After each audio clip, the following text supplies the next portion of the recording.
Are there any names that you've seen floated? And I know that, for example, before Barack Obama came onto the scene, nobody really knew who Barack Obama was. I mean, other than the folks who knew that he was a junior senator from Illinois. But right now, I mean, it does feel like we have the same cast of characters that just kind of get recycled into different spots.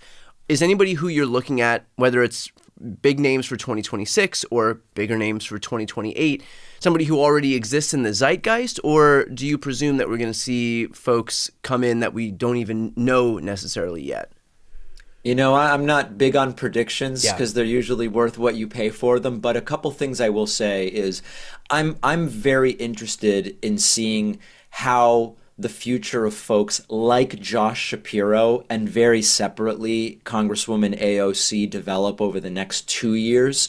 And I don't say that because I think these are the leaders of the Democratic Party right now. But what I'm curious to see is how does public perception of their role on the political spectrum develop over the next couple of years? Because there was a period where AOC was, oh, she's way too far left and extreme. And all of a sudden, she's become more politically savvy.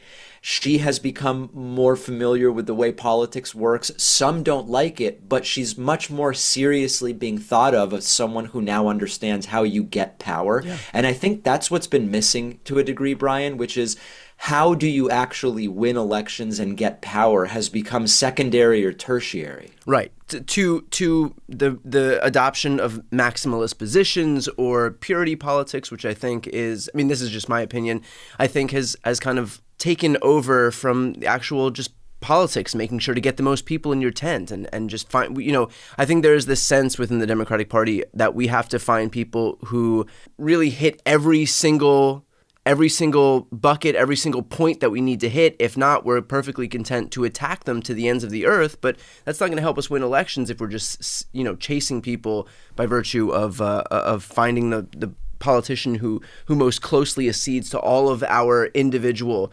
positions.